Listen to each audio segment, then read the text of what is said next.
dengan senang hati yang akan memandu jalannya acara ini sebagai MC. Saya ucapkan terima kasih banyak kepada seluruh peserta yang telah menyempatkan waktunya untuk bergabung dalam sesi berbagi inspirasi hari ini. Acara ini diadakan sebagai wadah diskusi dan pembelajaran untuk memahami serta mengelola perbedaan generasi di tempat kerja agar bisa menjadi kekuatan bukan hambatan. Baik, Bapak Ibu semua, seperti yang kita ketahui di dunia kerja saat ini diisi oleh berbagai generasi, Bapak Ibu. Mulai dari baby boomers, Gen X, milenial, hingga Gen Z. Masing-masing generasi ini memiliki karakteristik unik, mulai dari cara berpikir, gaya komunikasi, hingga pendekatan dalam bekerja.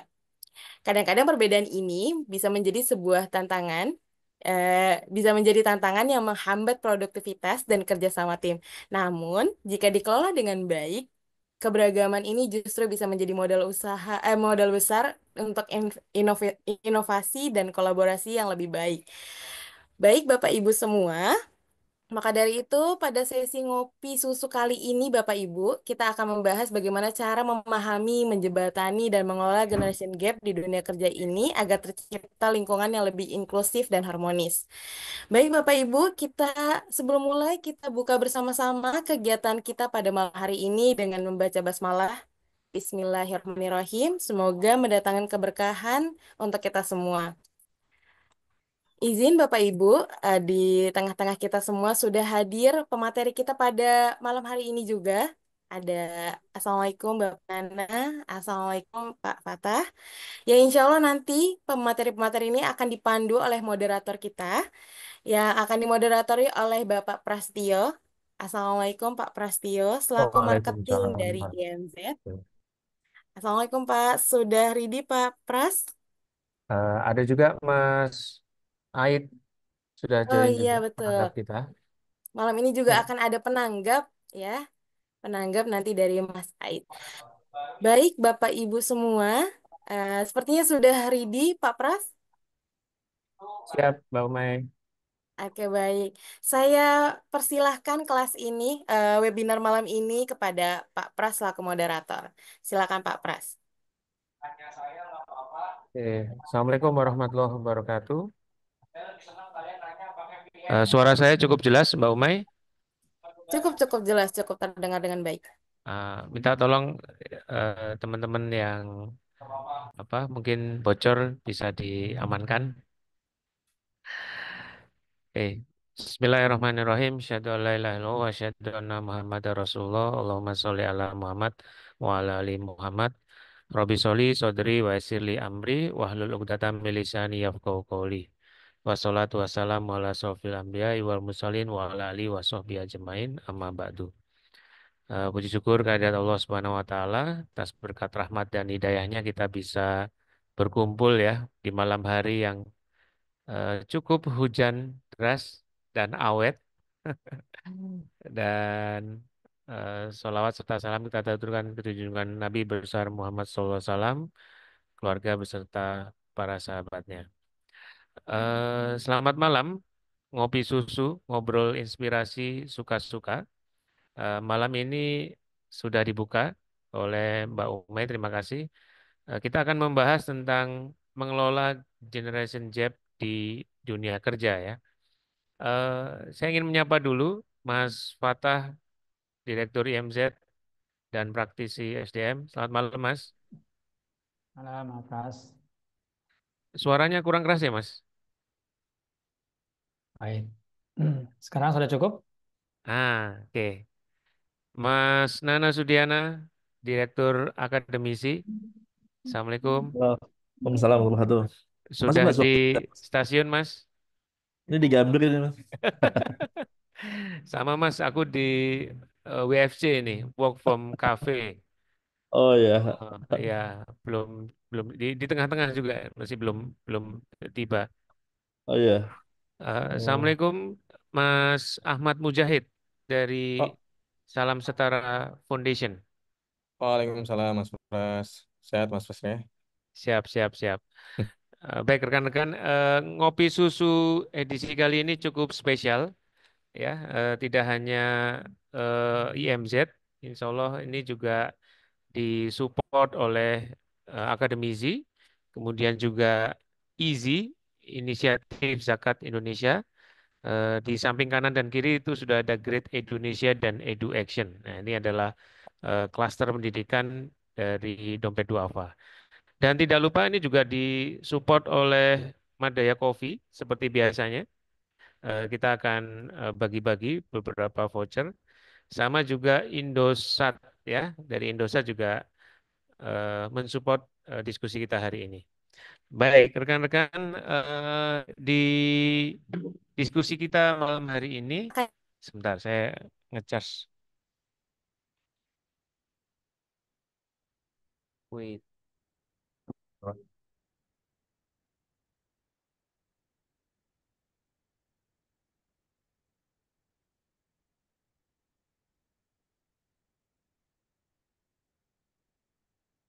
Maaf, ada gangguan teknis. Kita harus mencas terlebih dahulu.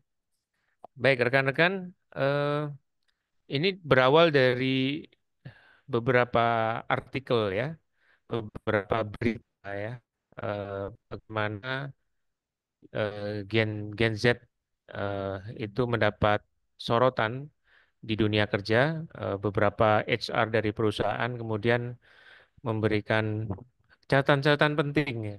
Bagaimana ketika Gen Z ini bisa beradaptasi di dunia kerja. Ternyata mendapatkan banyak eh, isu gitu ya.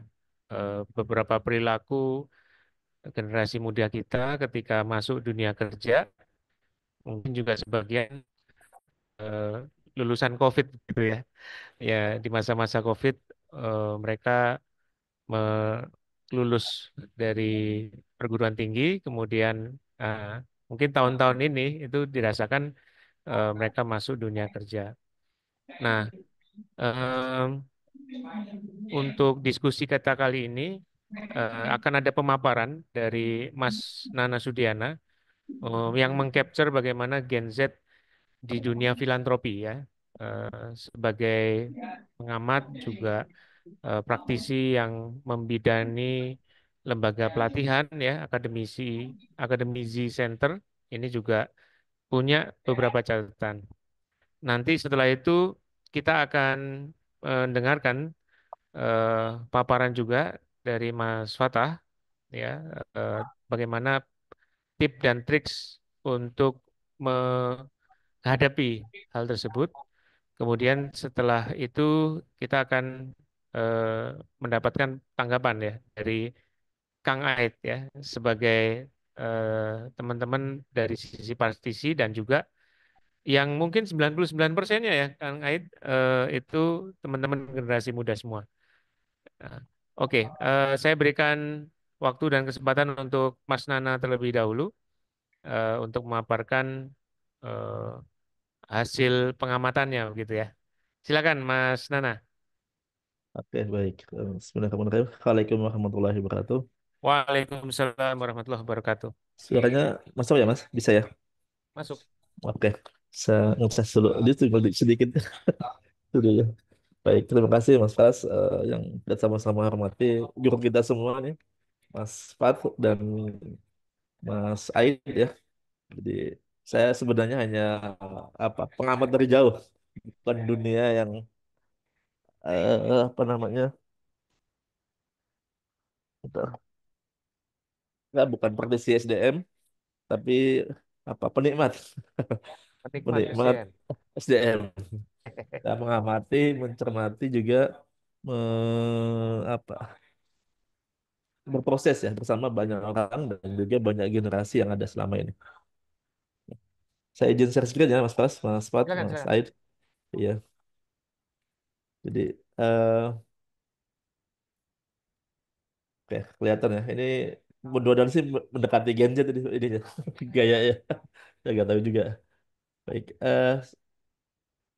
Jadi memang latar belakang diskusi kita pada malam hari ini lebih pada eh, sebuah pertanyaan yang ada di saya dan teman-teman mungkin para pengguna sumber daya yang muda ya, yang sebagian kita sebut dengan Gen Z, di mana mungkin Mas Fat jauh lebih mendalam sisi ke SDM, kita ada basis sistem ilmu psikologi, Kalau saya basisnya nggak jelas, basis politik apa sejarah apa ekonomi.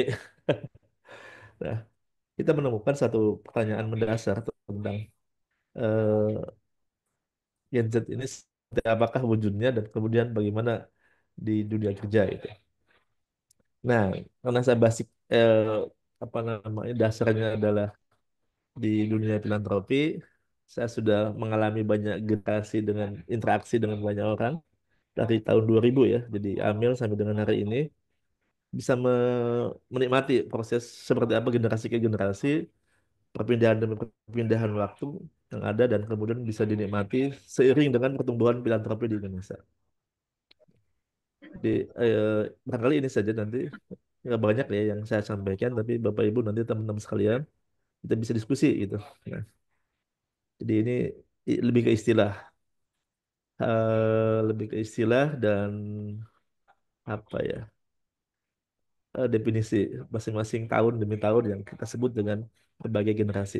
Nah, saya sendiri masuk ke generasi di sini nih, generasi X sebenarnya di ujung ya, generasi X di mana eh, generasi ini ada jeda eh, dengan generasi Z itu dua, satu satu siklus di tengah gitu ya.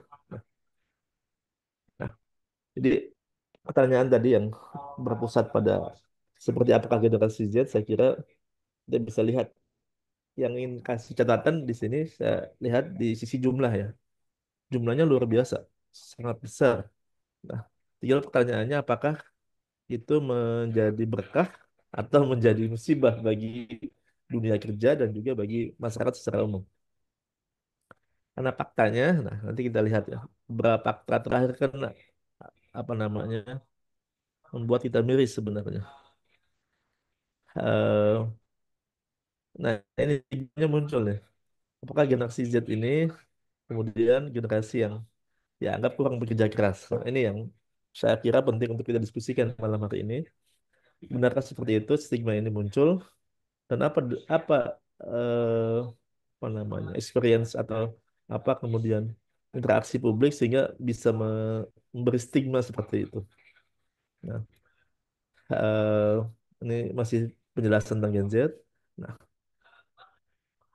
ini karakteristik mereka ya. Kalau dari sisi apa namanya tertingginya pada pada belajar cepat dan teknologi savvy yang kemudian biasa bekerja dengan cepat dan berbasis apa bantuan teknologi. Termasuk mungkin artificial intelligence apa namanya teknologi-teknologi terkini ya yang berbasis dengan robotik maupun hal yang sifatnya eh, apa namanya digital gitu.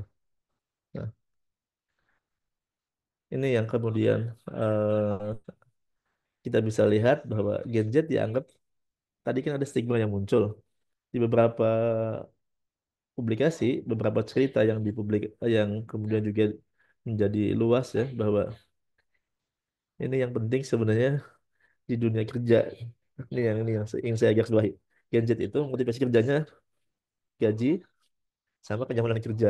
Nah, jadi ini yang kemudian barangkali tidak ketemu dengan etos ideologi perjuangan, kemudian hal-hal yang sifatnya apa istilahnya pengorbanan gitu ya.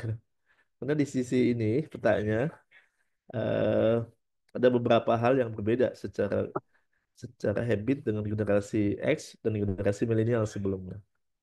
Nah, di pertanyaan kita tadi di awal, seperti apakah Gen Z dan bagaimana dunia kerja mensikapinya, saya kira pentingnya. Nah, terutama dalam konteks ini tadi, bahwa Gen Z dianggap, nah, ini saya kira yang berstigma juga kita ketahui siapa gitu.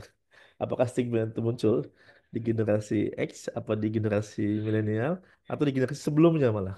Nah, kita nggak tahu. Karena faktanya kan generasi sebelum X ini masih ada, masih eksis, dan cukup berperan dalam pengelolaan berbagai aspek kehidupan, baik di sisi kerjaan formal, lingkungan sosial, sisi budaya, ekonomi, dan seterusnya masih terdapat generasi baby boomers yang ada di sekitar kita. Dan mereka punya posisi yang sangat penting saat ini. Nah, ini yang kemudian terjadi ya, bahwa banyak perusahaan yang kemudian, eh, nah ini, banyak perusahaan yang kemudian memecat menghentikan, memberhentikan atau mengurangi generasi Z ini dalam beberapa eh, apa namanya pernyataan, termasuk berbagai macam alasan kenapa dipecat atau diganti ya. Dan ini yang barangkali kita harus cari mengapa banyak generasi Z itu dipecat. Kalau tadi pertanyaan kita adalah stigma itu muncul bagaimana, apa namanya dari siapa dan bagaimana kemudian bisa muncul sehingga dianggap generasi Z ini kemudian dianggap pemalas, dia bisa bekerja keras. Nah, muncul lagi pertanyaan kedua, mengapa banyak Gen Z dipecat? Apakah tidak patuh, tidak mengikuti proses, prosedur, tidak mengikuti kemauan Gen X maupun di atasnya baby boomers ya, atau ada hal lain?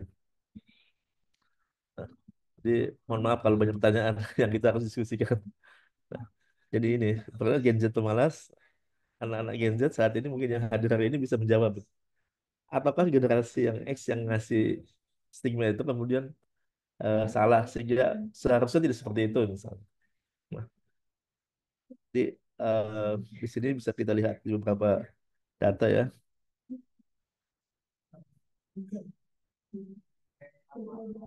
Gen Z sendiri ternyata punya asumsi enggak gitu ya. Kita mengambil mengambil tadi pernyataan bahwa Gen Z itu enggak merasa dirinya pemalas, Pak. Faktanya ketika disurvei mereka mengatakan mereka generasi yang bekerja keras. Namun harus diakui paling sulit memasuki dunia kerja. Ini kontradiksi yang kemudian harus kita diskusikan malam hari ini. Di satu sisi stigma itu muncul, di sisi lain ternyata mereka tidak mudah masuk dunia kerja. Di asumsi yang muncul di internal mereka sendiri ya, di Gen Z. Eh, dan hari ini saya kira kita mencoba memposisikan secara objektif. Seperti apakah pandangan-pandangan yang muncul, sehingga nanti mungkin Mas Fat bisa ngasih dari sisi psikologi, dari sisi eh, apa namanya pandangan-pandangan pertumbuhan orang seperti apa, dan Mas Aid mungkin bisa ngasih gambaran situasi sebenarnya di dunia kerja itu. Bisa di aspek publik secara umum ya, bisa di industri, bisa juga di dunia filantropi. Kalau saya melihat di dunia filantropi ya faktanya memang nggak bisa banyak Gen Z yang bisa bertahan lama di dunia filantropi.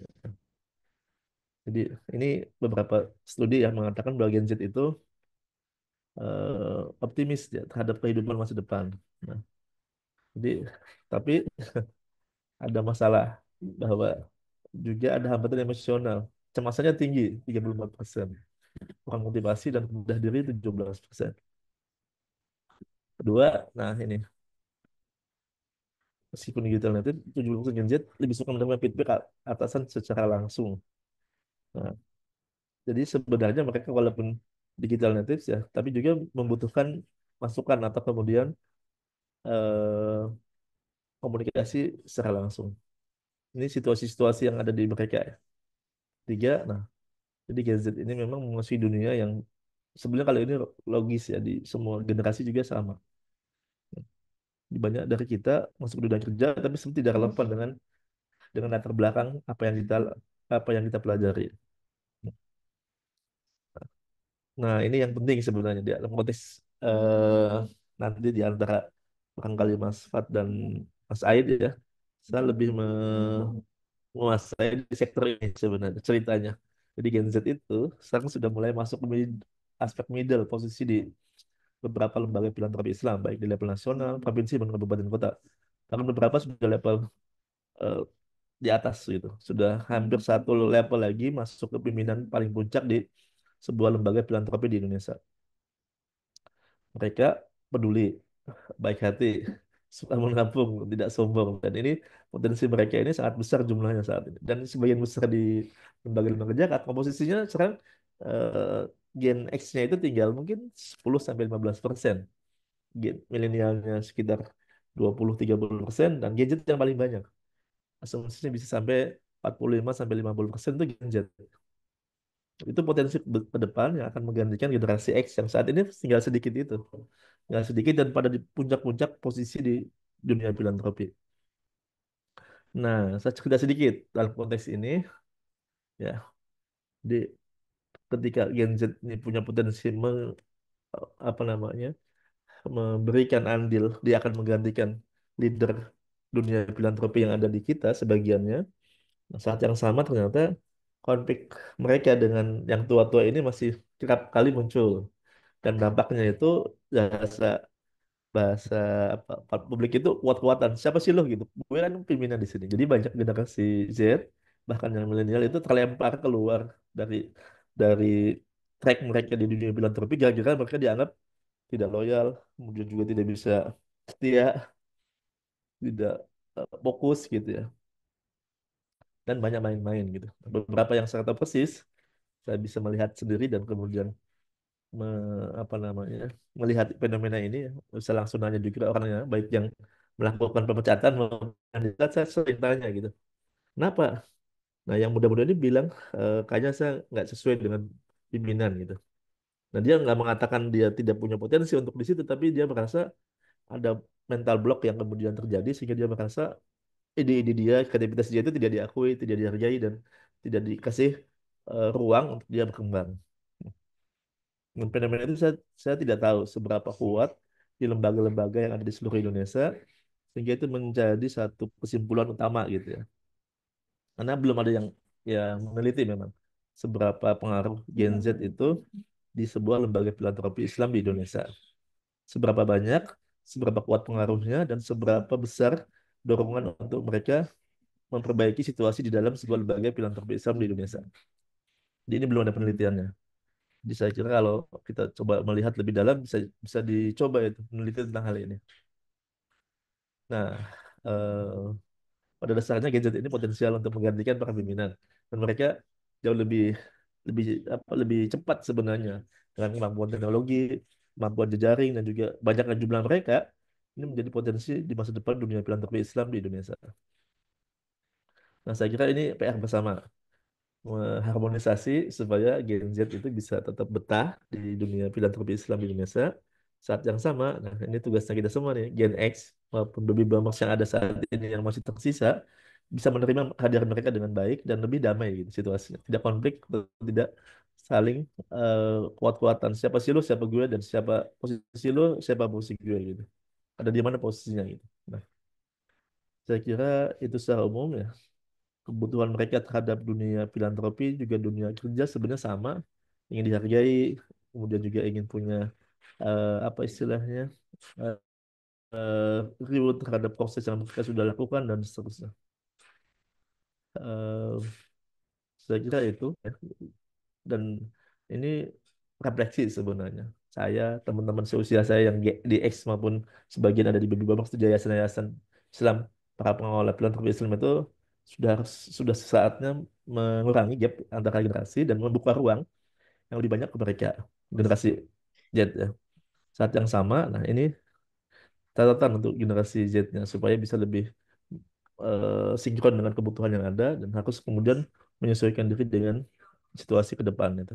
Karena walau bagaimanapun jumlah generasi X ini tidak cepat punah ya, karena butuh proses regenerasi dan juga secara organik kan dia akan berkurang tapi secara apa namanya alamiah gitu.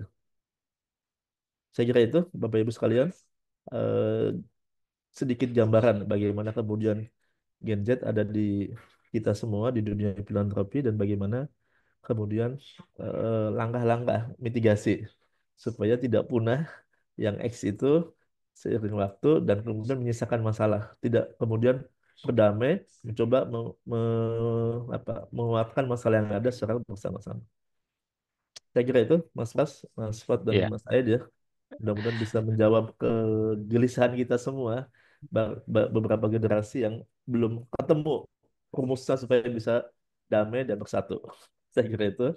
iya, Mudah-mudahan ya. malam ini kita bisa diskusi dan menemukan titik itu bersama-sama. Itu barangkali. Assalamualaikum warahmatullahi wabarakatuh. Waalaikumsalam warahmatullahi wabarakatuh.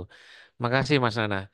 Cuman kadang-kadang saya jadi bertanya, ini yang cemas tuh kita atau generasi-generasi mudanya ya Mas? Ya bisa kedua aja. Keduanya ya. Iya, Oke, Mas yang Nana satu tadi, cemas. iya, Mas Nana tadi mencatat ada anxious optimism, ada people over tech, sama ya ada kondisi bahwa sekolah tidak mempersiapkan teman-teman itu dengan masuk dunia kerja lebih lebih lebih matang gitu ya. Banyak kondisi kan ada COVID dan sebagainya. Tapi Mas Nana mencatat menarik malah mereka mungkin punya potensi yang besar di filantropi, mungkin lebih dermawan, atau mungkin lebih cuek ya, Mas Nana. Tapi oke lah, banyak fenomena-fenomena yang bisa kita amati dan saya pikir tergantung sudut pandang juga. Nah, Mas Fatah, monggo, mungkin bisa ngasih perspektif bahwa ini mungkin juga tidak hanya terkait dengan filantropi, tapi juga em, dunia kerja pada umumnya, bagaimana dengan di industri-industri yang lain, mungkin barangkali ada cahaya-cahaya untuk teman-teman generasi muda ya. Tidak tidak semuanya gelap gitu mungkin. Silakan Mas Fatah. Baik, terima kasih Mas Pras. Bismillahirrahmanirrahim. Assalamualaikum warahmatullahi wabarakatuh. Waalaikumsalam warahmatullahi wabarakatuh. Suara saya cukup jelas ya, Mas ya. Cukup cukup Mas. Jelas, Mas. Baik, yang saya hormati Mas Nana, guru saya, Mas Aid dari Salam Setara. Ini diskusi yang menarik ya tentang bagaimana mengelola gap generasi yang ada di dunia kerja ya. Dan sebenarnya materi Mas Nana sudah merangkum semua tadi itu, mulai dari profil, ya ciri-ciri sampai tipsnya sudah selesai dibahas. Jadi sebenarnya nggak banyak yang bisa saya tambahkan. Beberapa mungkin hanya untuk menguatkan apa yang sudah disampaikan tadi oleh eh, Mas Nana ya. Jadi eh,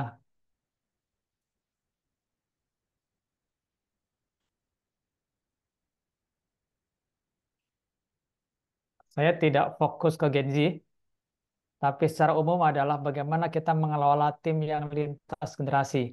Hari ini di lembaga-lembaga kita ya sudah ada eh, 3 generasi yang bekerja sama ya. Ah, ini generasi paling banyak adalah Gen Z. Jadi Gen Z itu yang usianya 30 di bawah 30 tahun ya. Ini cukup banyak, sudah ada banyak yang sudah jadi manajer ya.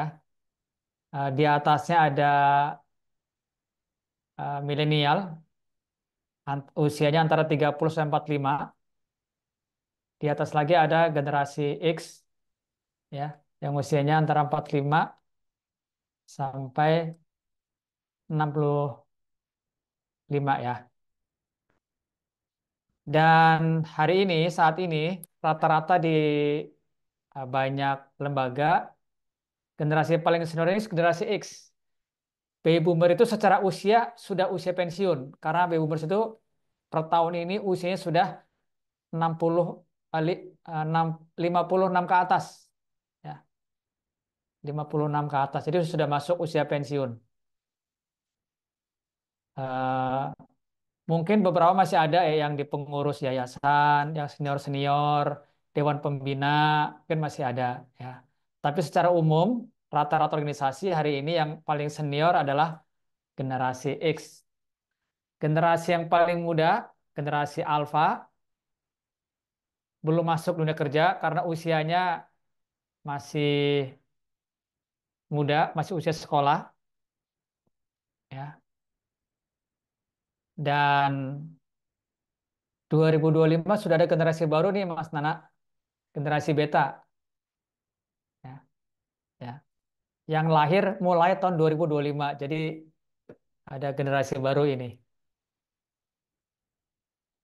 Jadi kalau kita lihat komposisinya yang ada di tabel ini juga menggambarkan komposisi yang ada di lembaga kita.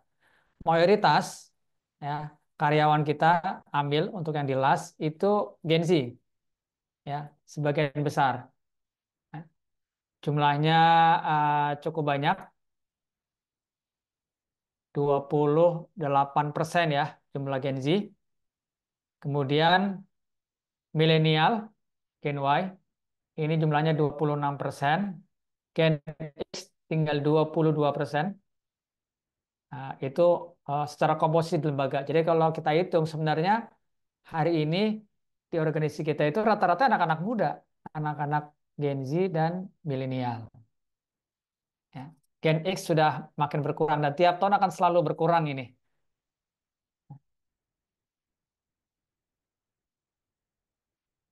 Jadi kalau kita bicara bagaimana mengelola Gen Z, Gen Z hari ini yang mengelola nih. Maka kalau leadernya milenial atau Gen Z, ya bagaimana mengelola Gen X, mengelola senior-seniornya. Dan isu itu sudah mulai ada kan ya di beberapa lembaga, ya, di mana leader-leadernya milenial, gimana nih menghadapi ya, para pembina, pengawas yang generasinya di atas mereka. Jadi bukan bagaimana atas mengelola bawah, tapi juga sebaliknya. Nah itu secara komposisi teman-teman ya.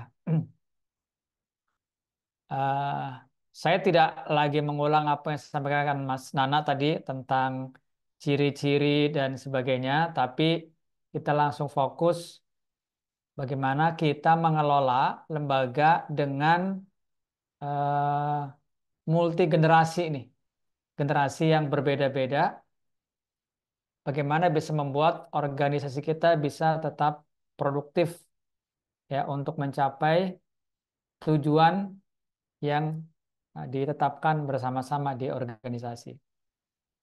Ya. Itu saja yang akan jadi fokus pembahasan berikutnya. Ya. Nah, teman-teman, menurut saya, eh, kalau kita sebagai leader, maka fokus kita adalah tadi tuh, bagaimana membuat tim ini produktif. Ya. Dan kalau kita sebagai orang baru yang masuk di satu organisasi, berarti bagaimana kita bisa produktif diri sendiri dan bisa menjadi bagian dari tim yang produktivitasnya lebih baik. Nah, yang pertama ini, menurut saya ini penting, ya. Jadi kalau kita orang baru di organisasi, temukan passion kita di lembaga ini, temukan passion di organisasi ini. Apa yang menarik menjadi satu bidang yang ingin kita eksplorasi, bidang apa yang kemudian kita ingin dalami, yang akan menjadi kekuatan kita, core kompetensi kita di situ. Ya, temukan passionnya. Bekerja orang akan bekerja secara total, nggak hitungan biasanya, karena dia udah enjoy dengan pekerjaannya. Dia sudah menikmati pekerjaannya, dia ketemu, ini yang ingin saya pelajari, ini yang pengen saya kerjain. Ya, temukan passionnya. Dan kalau posisi kita sebagai leader, tugas kita adalah membantu tim untuk menemukan passionnya masing-masing. Ya, kasih kesempatan untuk belajar, ya, meningkatkan kompetensi sampai mereka menemukan oke, aku paling cocok di bagian ini. Ya, passionku ternyata marketing ya, fundraising ya. Passionku ternyata orang program nih. Jadi temukan itu. Dan menemukan passion salah satu hal yang krusial, apalagi untuk teman-teman yang bekerja di bidang-bidang yang terkait dengan filantropi ya. Even bahkan di korporat pun sama di corporate. Kalau kita kerja sebatas nyari duit, kerja pagi pulang malam, kerja pagi pulang malam, tiap hari begitu, lama-lama hambar kerjaan kita. Nah, pertanyaannya, gimana kalau kita belum ketemu passionnya? Saya belum tahu passion saya apa. Ya pokoknya ada lowongan di sini, udah saya coba. Apa yang harus kita lakukan untuk dapat nih passionnya? Untuk mendapatkan passion, maka kita harus melakukan eksplorasi, dalami. Ya. Kalau hari ini kita di bagian marketing, bagian fundraising, dalami itu ilmu fundraising, dalami ilmu marketing. Ya. Belajar ke mentor kita yang lebih bagus, ya. Minta feedback dari atasan kita, ya. Terus dalami sampai nanti kita ketemu, kita suka apa nggak dengan pekerjaan itu. Ya. Dan cukup banyak, terutama yang masih muda-muda ya, yang bekerja karena memang ya udah lowongannya adanya ini. nggak apa-apa. Tidak setiap orang punya cukup kemewahan menemukan passion di awal bekerja. Jadi kalau kita ternyata di posisi itu, yang harus kita lakukan adalah eksplorasi pekerjaan itu. Dalami, pelajari, nikmati, ya, sampai kita punya prestasi.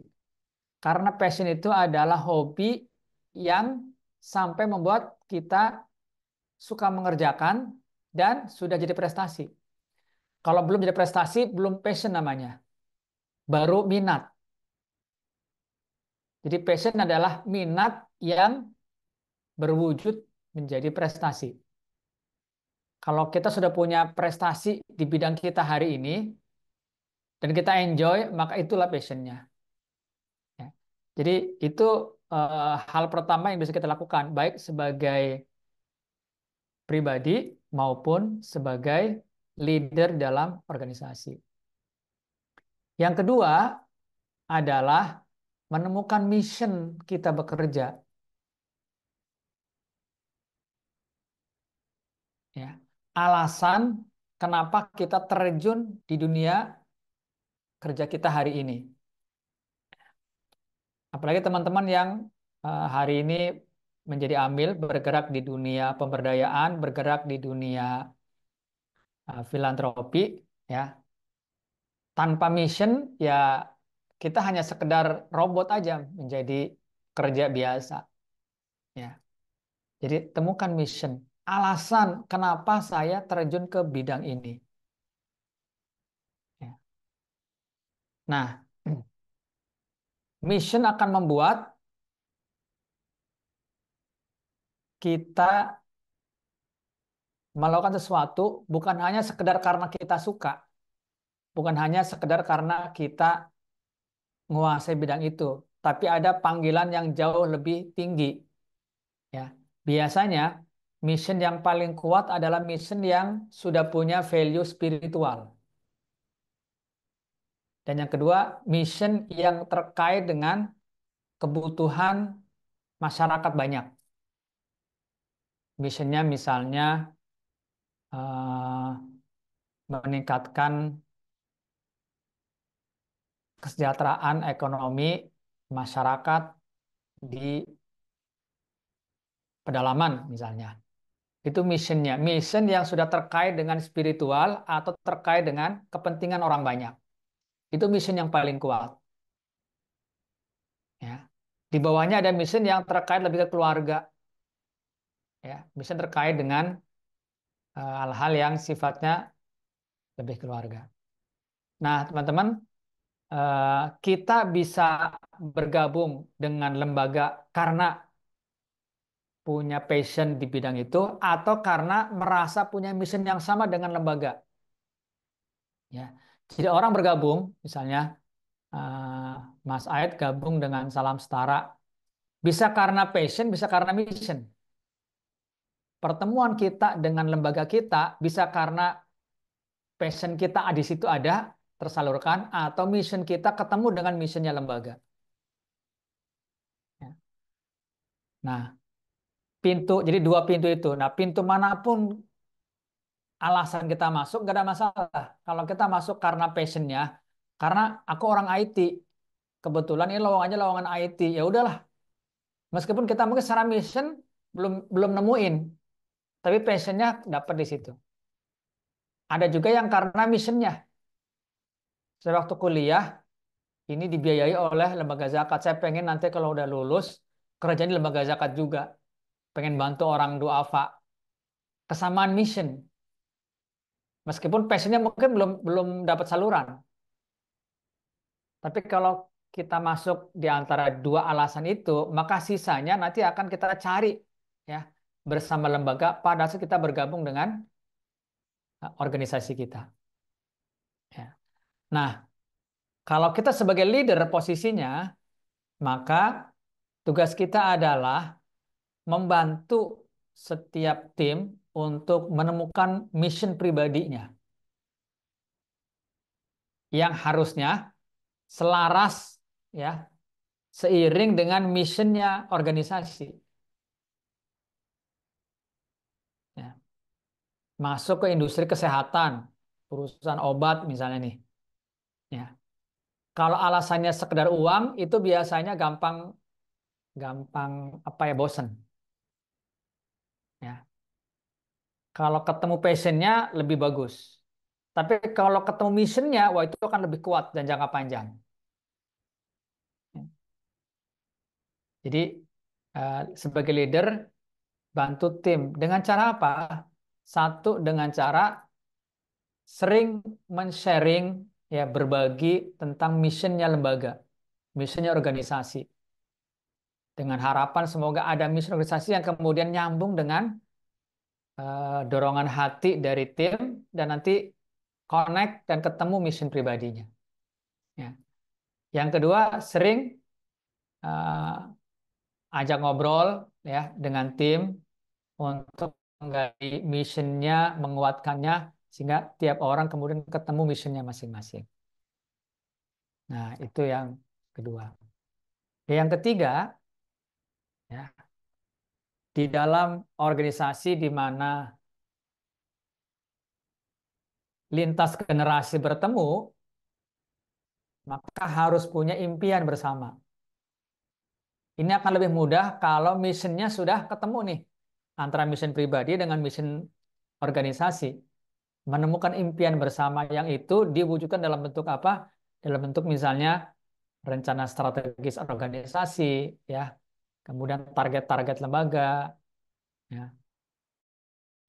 Temukan impian bersama, dan di dalam proses untuk menyepakati menemukan impian bersama adalah membangun partisipasi. Ini poin yang keempat, ya, membangun partisipasi. Jadi bicara tentang impian bersama, tentang target, bukan hanya leader menjelaskan target lembaga tahun ini, target kita ini ya, penghimpunan sekian miliar, tim fundraising. Program kita bisa menolong sekian ribu mustahik.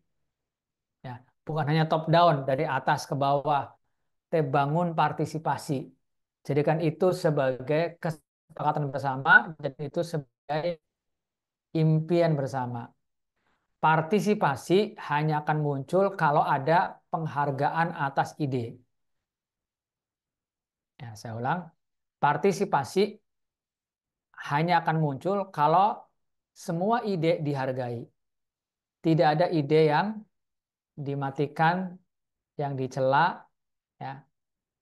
Dan disitulah butuh satu sikap dan jiwa besar dari seorang leader dan kemampuan komunikasi yang bagus, bukan hanya menyampaikan ide, tapi mendengarkan ide-ide dari tim. Ya. Jadi partisipasi ini punya syarat, yaitu penghargaan atas ide dari tim, membuat semua orang menyampaikan aspirasinya dan kemudian menyepakati satu keinginan bersama. Nah, ini tadi yang disampaikan oleh Mas Nana, ya. Eh, Komunikasi dan saling menghargai. Nah, ini poin yang keempat, partisipasi. Nah, yang kelima, challenge, ya. Nah, tadi bicara, Mas Anies sampaikan bicara Gen Z. Ini Gen Z orang-orang yang juga sebenarnya orang yang punya ambisi. Dan tiap generasi juga punya dengan gayanya masing-masing. Nah, tiap orang itu butuh challenge. Apalagi orang-orang yang sudah ketemu passionnya, apalagi sudah menemukan missionnya, itu butuh challenge.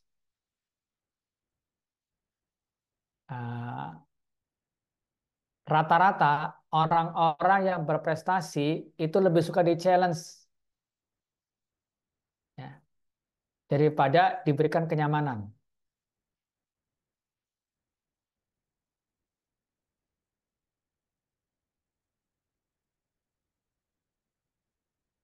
Nah, challenge ini sangat penting dan seorang leader harus bisa, ya, memberikan challenge yang sesuai untuk timnya masing-masing. Ya. Nah, challenge ini, ya, harus sesuatu yang Ya ada deh di otak itu mana sih? Otak nggak punya. Menantang, tapi masih achievable. Ya. Challenging, tapi masih achievable. Karena kalau bicara target nih, ya Mas Tana, target kalau atasan pasti pengen target yang tinggi, target yang challenging. Kalau bawahan pengen target yang achievable, target yang realistis gitu kan ya. Kan kalau kita bicara kriteria goals itu smart kan salah satunya adalah realistis. Nah, saya menggabungkan dua itu, challenging dan achievable. Menantang tapi masih mungkin dicapai.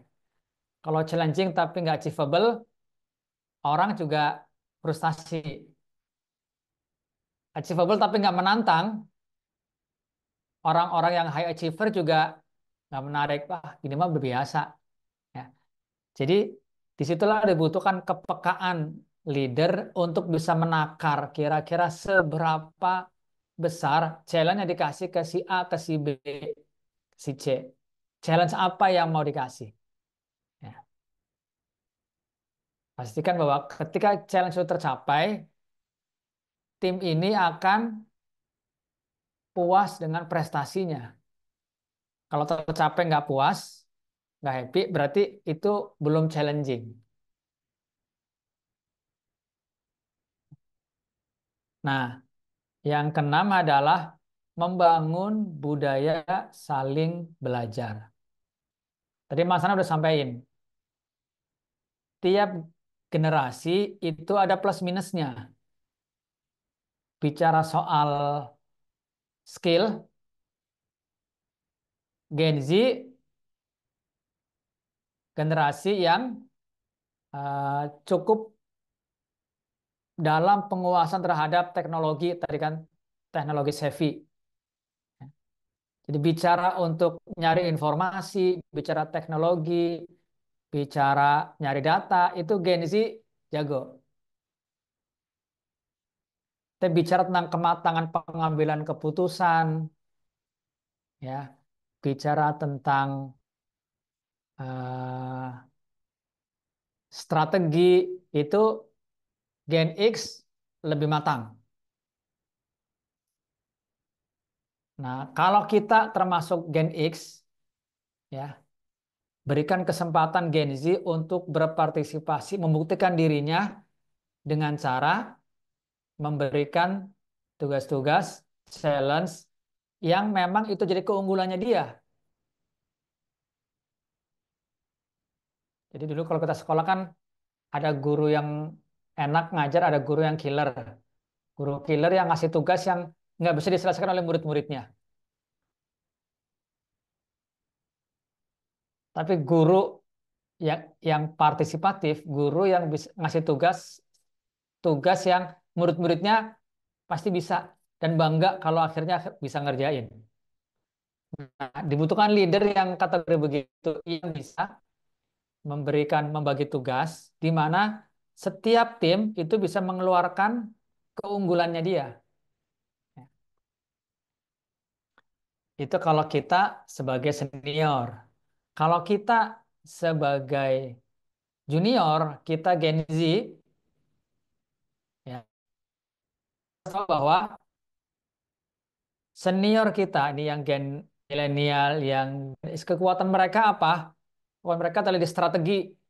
Yang kedua, kematangan berpikir, analisa. Nah, belajarlah dari para senior hal-hal itu yang terkait dengan kedewasaan, kematangan, analisa, strategi, ya. Data kita bisa menguasai, tapi yang kemudian yang bisa membuat data itu bunyi, ya, dan keluar diperas jadi strategi, itu biasanya butuh pengalaman. Jadi itu kalau kita sebagai junior. Nah, di organisasi seorang leader harus bisa menyatukan dua hal ini. Bagian membuat satu tim, satu pokja, satu divisi, itu akhirnya saling belajar. yang senior belajar kecepatan nyari data, kecepatan eh, teknologi dan sebagainya dari yang junior. Yang junior mau belajar tentang analisa, tentang pematangan, tentang strategi dari para seniornya. Nah, itu situasi yang harus dibangun di lembaga kita, ya.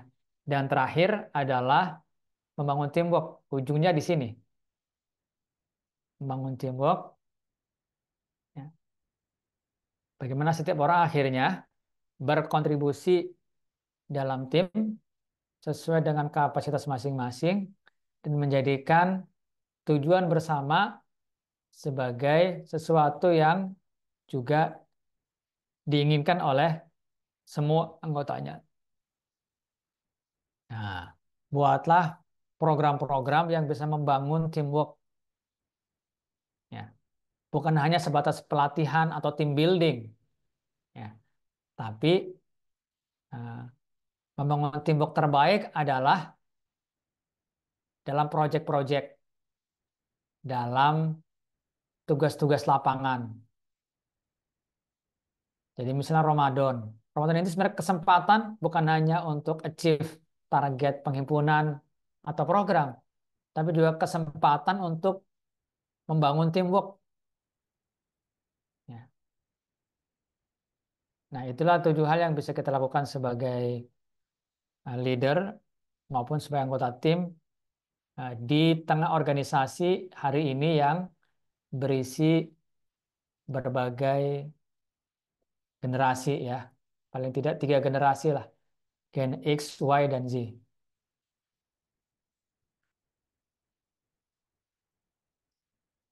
Itu aja Mas Pras tambahan dari saya. Semoga bisa menjadi pemantik diskusi kita malam ini. Assalamualaikum warahmatullahi wabarakatuh. Waalaikumsalam warahmatullahi wabarakatuh. Terima kasih eh, Coach Fatah ya sudah memberikan banyak inspirasi dan masukan-masukan ya. Tidak hanya Gen X, Gen Y, Gen Z, intinya semua eh, gap generasi ya, lintas generasi ya. Tidak hanya generasi tertentu, tapi juga intinya kita memang harus bisa beradaptasi dan menemukan pola di masing-masing tim kerja kita. Eh, ini sudah ada cukup banyak pertanyaan ini, Bapak-bapak sekalian. Tetapi sebelum itu saya ingin ada tanggapan dari Mas Aid ya. Ini Lembaga Amil Zakat Salam Setara. Nah, monggo Kang Aid. Ini sebagai manajemen yang sudah mengelola ya teman-teman yang memang generasi muda kita, itu gimana feelingnya nih? Boleh ceritain. Ya, Bismillahirrahmanirrahim. Assalamualaikum warahmatullahi wabarakatuh. Eh, Waalaikumsalam warahmatullahi wabarakatuh. Selamat malam, Bapak Ibu semua. Selamat malam, ini guru-guru saya semua ini, Pak Nana, Pak Fatah, Mas Pras, gitu ya. Mohon izin ini, aduh, menanggapi apa namanya, apa yang tadi sudah dipaparkan. Kalau tadi misalkan eh, saya masuk ke dalam klasifikasinya apa yang tadi disampaikan oleh Pak Fatah sama Pak Nana gitu ya. Saya tuh hitungannya generasi milenial berarti gitu ya. Apa kelahiran 92, ya 92 gitu. Dan kebetulan hari ini eh, diberikan Pak Fat boleh amanah di atau top share Pak Fat? oke. Dan Siap. kebetulan sekarang diberikan amanah dan tanggung jawab untuk eh, memimpin sebuah lembaga amil zakat yang isinya kurang lebih hampir 50 orang dan mayoritas komposisinya tuh generasi milenial sama generasi Z. Even bahkan DPS kami itu usianya belum sampai 40 Pak. Gitu ya. Usia 39, Oh iya. 38, PhD, apa namanya, dari KL dan lain sebagainya.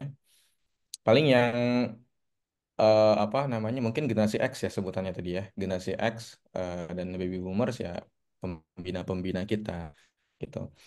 Dan memang yang menarik kalau arahannya dari Pak Pembina itu Pak Rudiantara gitu.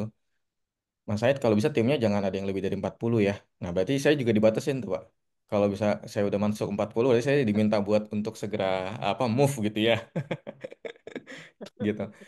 Eh nah, cuma memang tadi apa yang disampaikan oleh apa Pak Fatah, Pak Nana gitu ya terkait tentang generation gap gitu ya.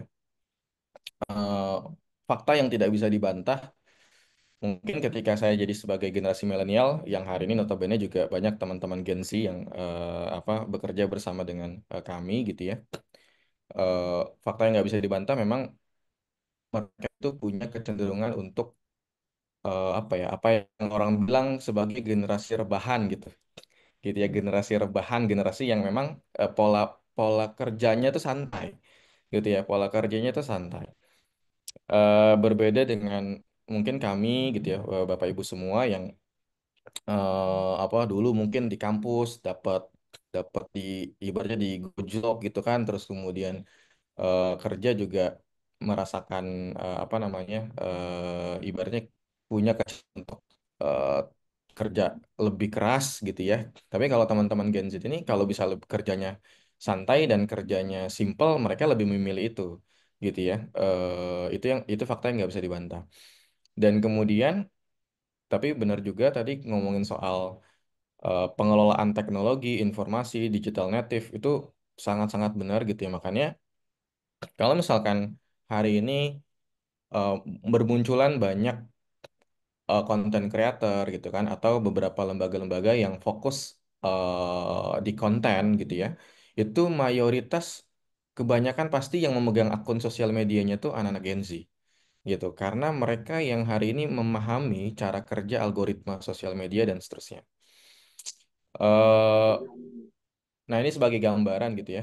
Kalau kan kami juga sempat main berdiskusi juga dengan beberapa lembaga-lembaga yang lain, contoh dengan Masjid Sejuta Pemuda, Masjid Nurul Asri gitu ya, itu hampir majority komposisinya mirip-mirip dengan kami, Gen Z milenial gitu ya.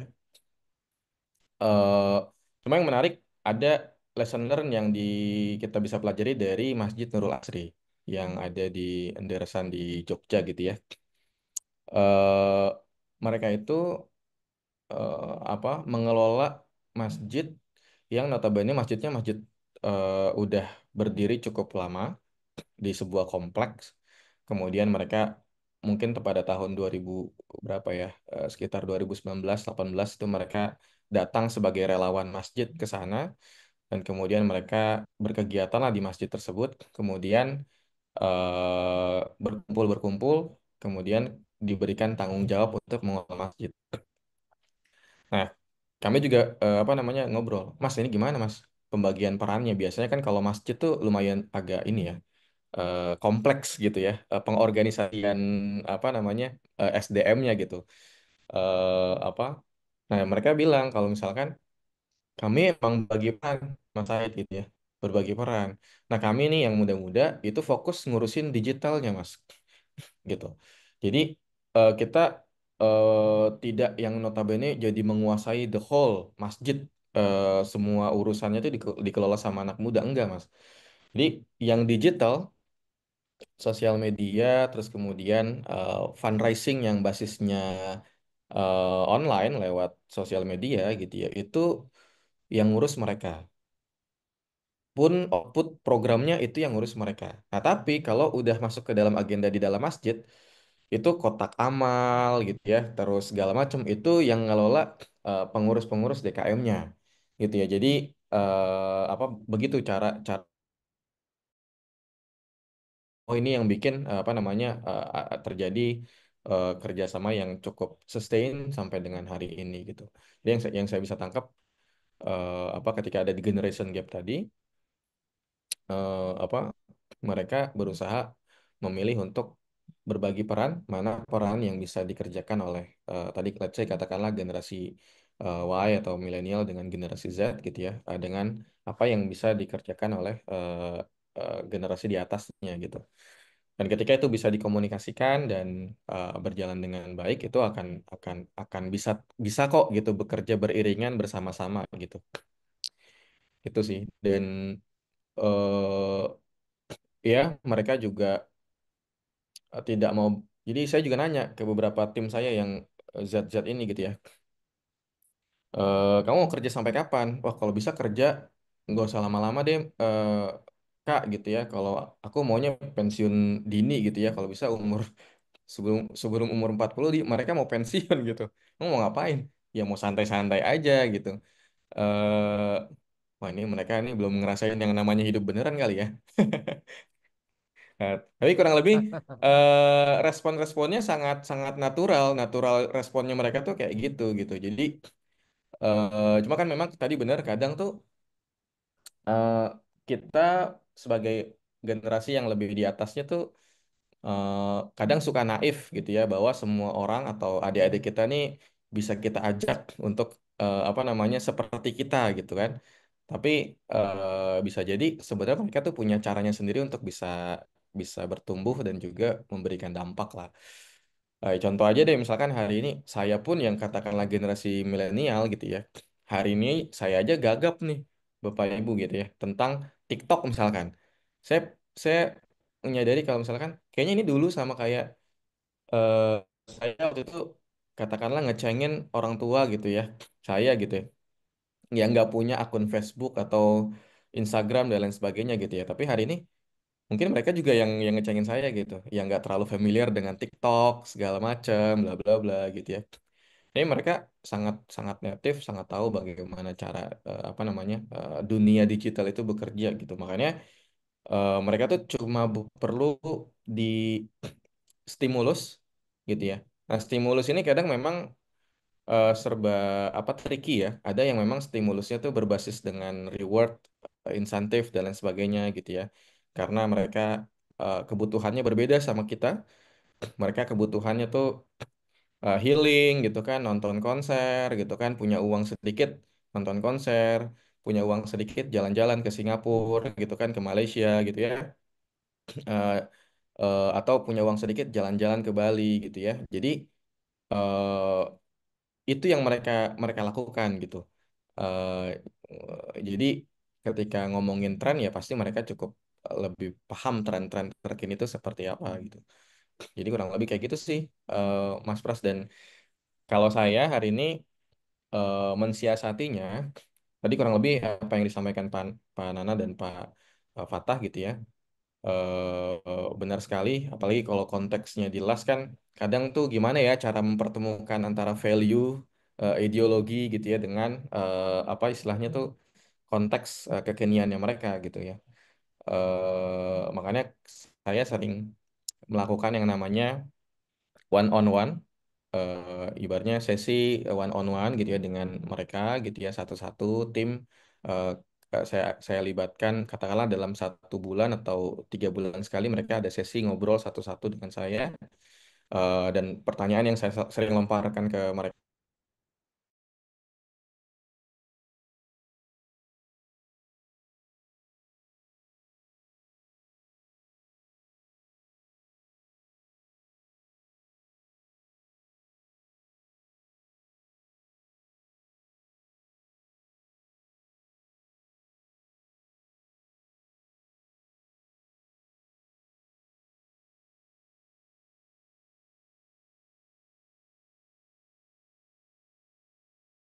Bisa berkreasi. Jadi tidak ada yang saling saling membatasi, tapi bisa saling menghargai dan menghormati. Bertemu, mungkin tidak selalu bertemu dalam satu satu koordinasi atau satu eh, pekerjaan yang kolaborasi. Boleh jadi masing-masing berperan, tapi tetap mendukung kemajuan bersama. Yang kedua ada stimulus yang pas ya. Ya, kita perlu juga melihat kapan kita bisa mendorong, kita bisa memantik kreativitas, memberi ruang pada inovasi. Terus yang ketiga ada pelibatan ya, ada one on one tadi, itu menarik juga. bagaimana agar value ideologi itu juga bisa bertemu ya, tidak saling berseberangan. Eh, Pertanyaan-pertanyaannya menarik ini. Bagaimana perasaan kamu kerja hari ini ya? Apa yang kamu rasakan? Ini kayak judul film ini ya. Kita nanti cerita tentang hari ini begitu ya. Oke, di chat room banyak sekali pertanyaan. Em, Mungkin kalau para narasumber dan penanggap mau membahas, silakan ya. Ini saya bacakan yang pertama dari Mas Adi Ramansyah ya. Mengelola work-life balance, terutama untuk Gen Z.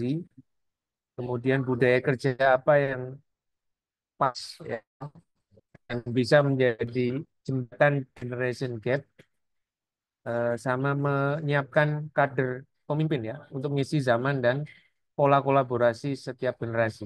Ini mungkin sebenarnya sudah banyak termaktub di dalam insight-insight yang tadi disampaikan para narasumber, tapi monggo. eh, ini juga ada dari, ya ini menarik karena dia menyebutkan tentang eh, dunia perkebunan kelapa sawit ini ya. Jadi ini agak berbeda dari filantropi, tapi paling enggak ini bisa menjadi warna kita, warna diskusi malam hari ini.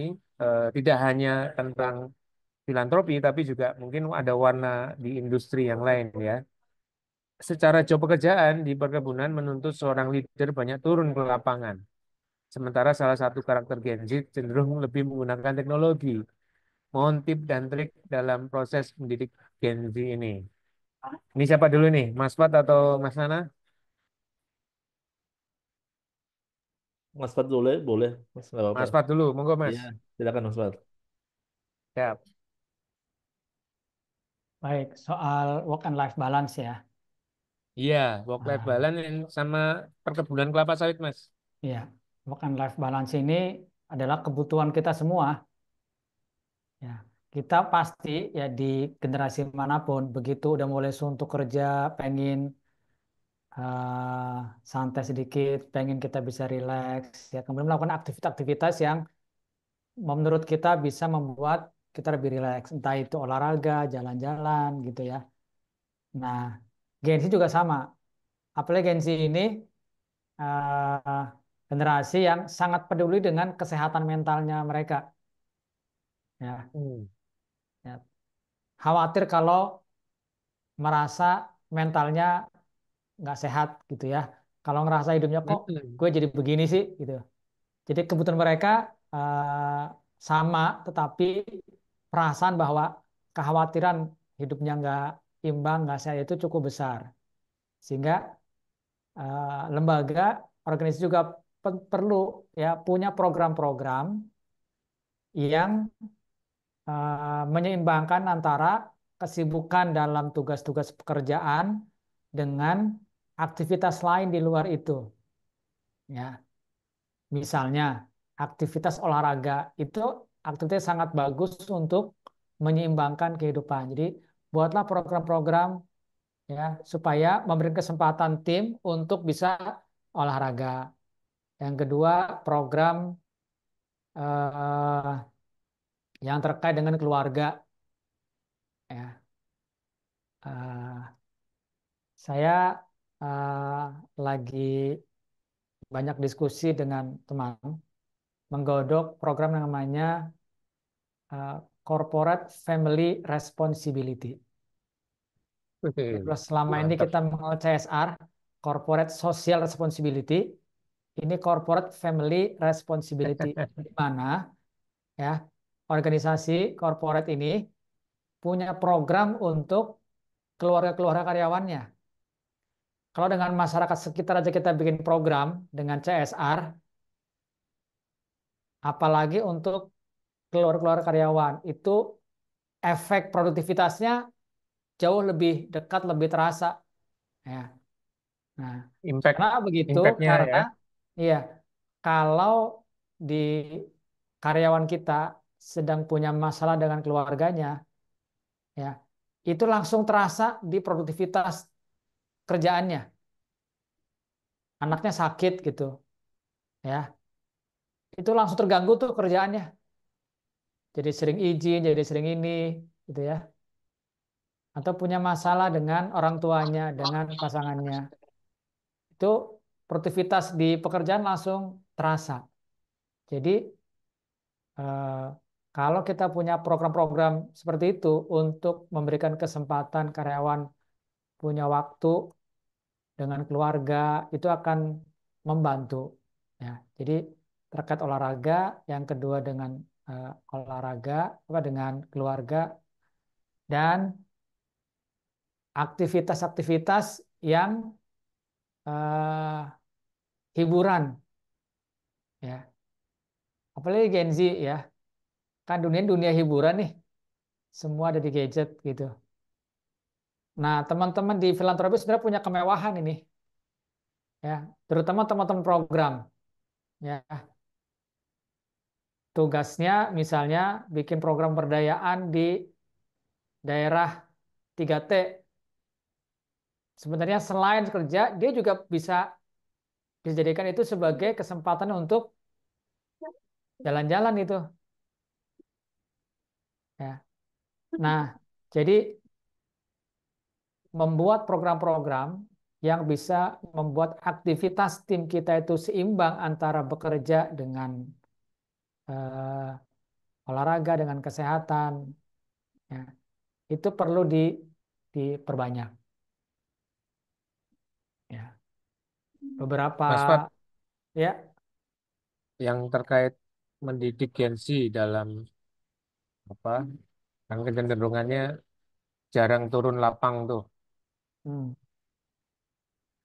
Gimana cara memantik ya anak-anak muda tidak hanya sibuk dengan gadgetnya, tapi gemar juga turun lapang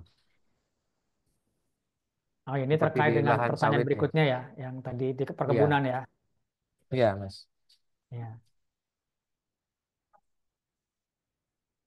Menurut saya sebenarnya bukan nggak tertarik, bukan nggak mau, tapi dia mungkin belum nemuin asiknya apa sih turun ke lapangan itu.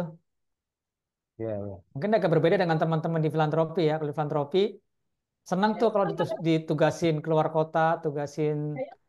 Kenapa? Karena eh, bisa jalan, bisa ngelihat pengalaman-pengalaman baru. Saya nggak tahu kalau di corporate sebenarnya mirip-mirip artinya. Ya, cobalah buat aktivitas turun lapang itu juga ada sisi happy-nya.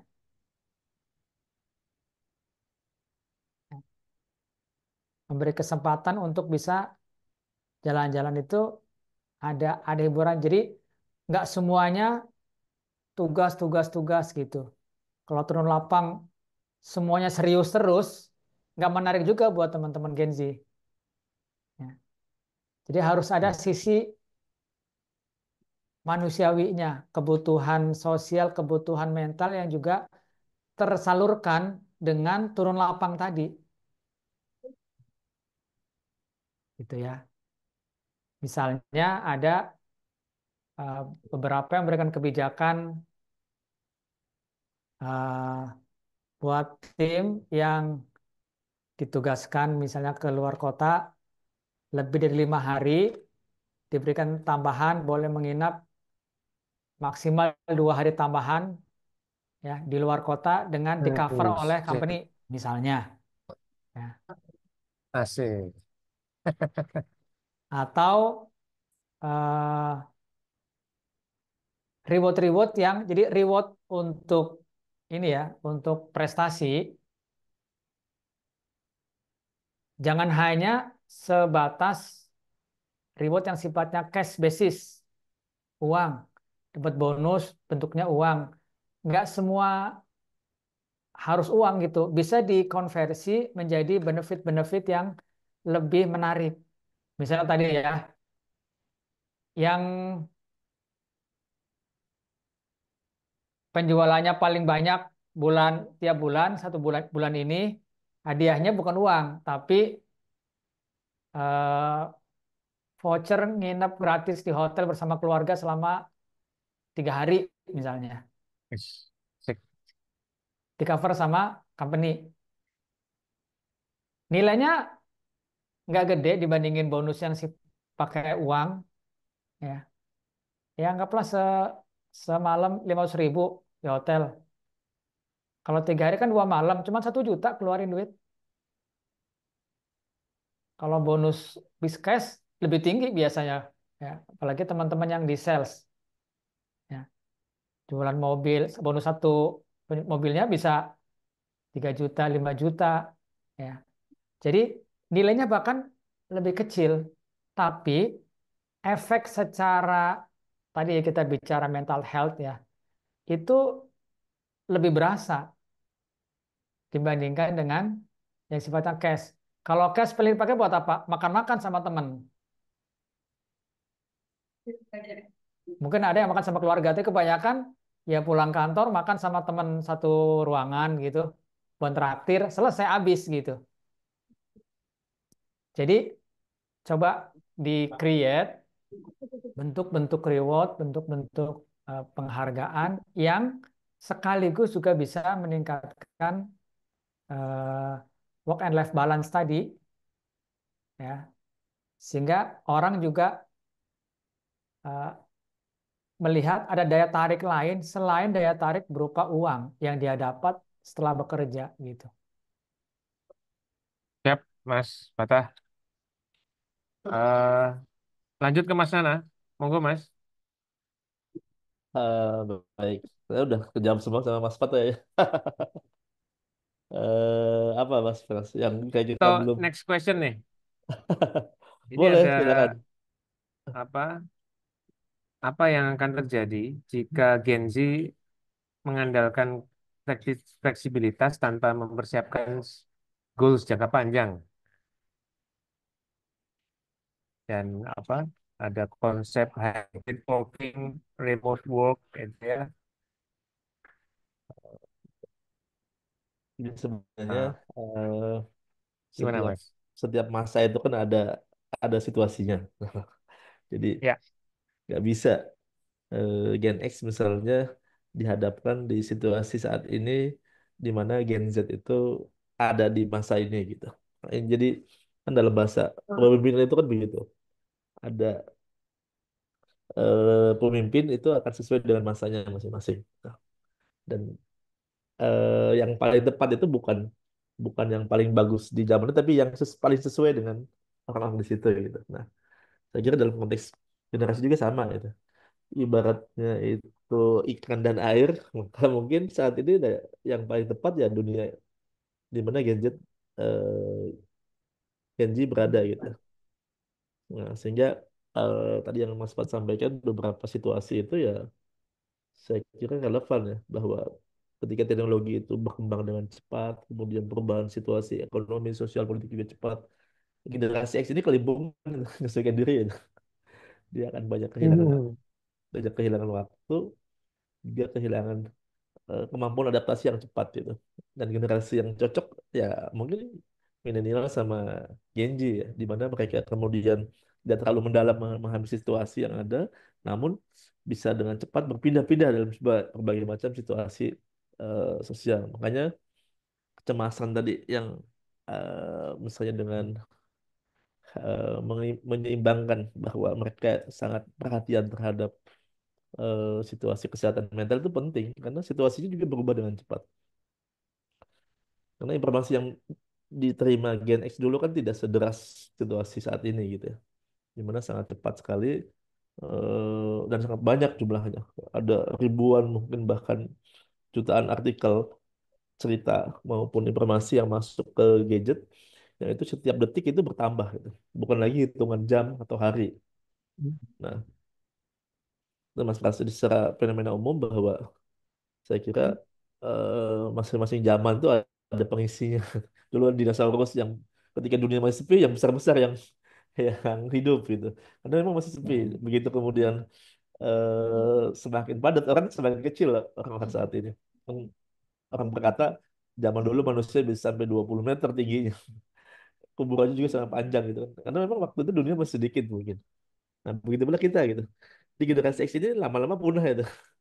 Seiring waktu ya pasti nanti Gen Z yang kemudian eh, berperan maksimal di situ. Dan skala dinamikanya saya kira dengan semacam apa dengan sekian banyak pertanyaan tadi ya yang kita lihat itu akan menunjukkan bahwa pada akhirnya situasi ini sebenarnya Gen Z lah bukan pemenang ya istilahnya, pemegang otoritas penting di perubahan zaman ini gitu. Nah, tinggal beberapa pertanyaan tadi ya yang relevan ya. Misalnya eh karena ini kan perspektifnya masih banyak perspektif Gen X melihat Gen Z.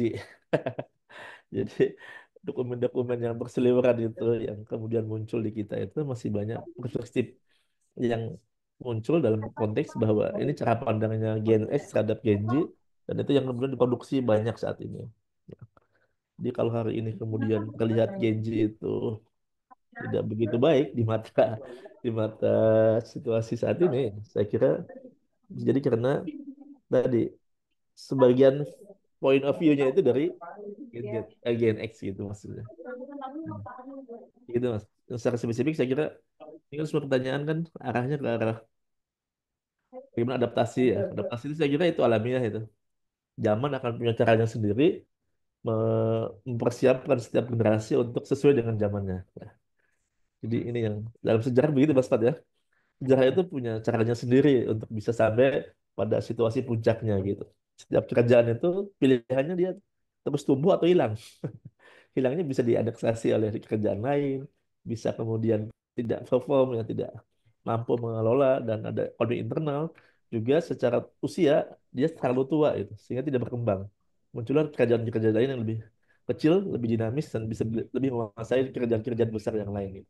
Ilmu sejarahnya Itu keluar ini. Iya.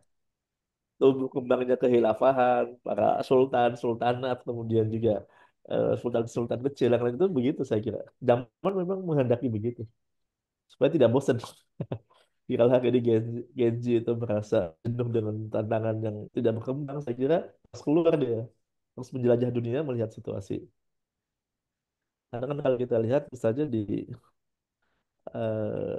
mungkin begitu kita di lingkungan yang kecil, ini kan kejenuhannya lebih tinggi dibanding kita melihat keluasan situasi yang besar di luar sana gitu. Nah, wajar kalau kemudian tadi Mas Fat bilang Gen Z itu butuh melancong banyak dan jauh gitu. Nah, ini karena kebutuhan mentalitas juga kebutuhan untuk apa istilahnya. Ya dia harus mempersiapkan diri supaya menerima sekian besar perubahan yang ada itu. Nah, jadi eh, mana yang mau yang eh pertanyaannya banyak-banyak. Jadi yang apa namanya? Ada yang nanya tentang misal eh mana Mas Fat? Itu yang terakhir ya, pendapat tentang kesalahan parenting pada Gen Z. Apakah salah satu bentuk yang sulit? Sebenarnya nggak ada yang salah gitu ya. Karena tadi kita, misalnya saya orang tua, sekarang ngomong sama anak saya yang usia SMP itu beda dengan yang usia kuliah gitu. Nah, usia kuliah ini kan tidak bisa diberikan pendekatan seperti saya ngomong dengan anak usia SMP. Itu semakin dia dewasa, semakin pendekatan kita lebih ke teman gitu, lebih ke kesetaraan yang kita bangun. Ya bisa di drive seperti di, di briefing kita di kantor dengan anak buah gitu. Karena strukturnya tuh beda. Nah, jadi kalau sederhananya Bapak Ibu teman-teman sekalian, istri saya dosen ngajar di kampus. Karena saya mahasiswa, tapi nggak bisa tuh sebagai dosen ngomongin anak di rumah sebagai mahasiswa nggak bisa. Karena pertama beda beda settingan sosialnya, lingkungan saat yang sama ininya juga beda ekspektasinya gitu. Anak saya melihat ibunya ya sebagai ibu, bukan sebagai dosen di kampus gitu. Nah, istri saya melihat anak saya ya sebagai anak, bukan sebagai dai kerja begitu. Nah, jadi Gen X dan Gen itu butuh bridging sehingga kemudian atau dengan generasi yang lain nanti ya, generasi alpha, beta dan seterusnya itu saya kira butuh bridging, butuh kalimat usaha, butuh satu satu apa namanya bridging-bridging yang bisa menjembatani itu semua. Sehingga akan harmonis, damai. Ya. Jadi tidak ada yang salah sebenarnya. Walaupun memang kadang-kadang ini misalnya isu yang sederhana ya di dunia parenting misalnya tentang tentang apa Mas Pat mungkin pernah dengar istilahnya masa pengasuhan apa namanya eh ada kesalahan di masa pengasuhan misalnya. Golden period itu. Nah, pertanyaannya kan eh, situasi saat ini itu itu berbeda dengan generasi X ketika dilahirkan dan diurus gitu. Anak sekarang itu nggak bisa. Setiap saat ketemu bapak ibu yang menempel itu kayak dulu nggak bisa. Karena kan ada situasi ekonomi yang berubah. Belum lagi ada kebutuhan-kebutuhan lain yang sifatnya jadi sederhana dulu gitu. Nah, jadi konteks ini kita tidak mencari siapa yang salah, tapi dimensinya bagaimana kemudian kita urut supaya ada kesinambungan yang kemudian itu harmonis gitu ya. Jadi, nah posisi saya di kantor begitu. Sebagai Gen X, misalnya saya ketika menghadapi teman-teman Gen Z dan milenial itu ya harus adaptasi menghadapi mereka gitu. Misalnya kita kan dulu diminta apa-apa itu ya harus respon siap siap. Kalau yang sekarang enggak, ya ya gitu. Tapi yang ngeliat kita ya. Itu contoh sederhana gitu. Kalau kalau ukurannya itu adalah kesopan santunan zaman saya kecil, zaman saya remaja, zaman saya mulai bertumbuh misalnya, itu nggak masuk gitu. Kita akan kecewa berat melihat situasi Gen Z ini yang responnya berbeda dengan zaman saya ketika seusia mereka. Hormat, patuh, sopan itu kan juga berbeda praktisnya ya di lapangan. Walaupun sama-sama maknanya mungkin mungkin persepsinya berbeda apa sama. Gitu. Saya kira ini gap generasi ini memang situasi zaman. Saya kira tidak perlu dicari siapa yang salah, siapa yang lebih baik, tapi bagaimana kemudian menselaraskannya itu justru tantangannya gitu. Sebab setiap pelaku zaman ini dia tahu diri ada di posisi mana dia berada. Apakah akan yang akan digantikan oleh Genji nanti atau kemudian dia yang akan menggantikan ke depan. Di kalau positioningnya kemudian piece to piece berhadapan yang ada konflik gitu. Pokoknya ini nanti kita habisi yang generasi X sampai hilang. Ya nggak bisa begitu. Karena dengan sendirinya dia punah nanti lama-lama. Nah, saya Ya, kira ya. gitu Mas. Secara umum tadi udah termasuk semua pertanyaan itu terpenuhi oleh Mas Fat ya. Yang penting di dunia filantropi saya kira juga begitu. Bersabar sedikit aja lah gitu, gitu Gen Z ini. Nanti dengan sendirinya otomatis dia yang akan megang semuanya gitu. Jadi nggak perlu ada kudeta, nggak perlu ada misalnya nggak perlu lah tunggu aja nanti dalam hitungan waktu yang tidak lama mereka sendiri yang pasti akan sampai ke puncak.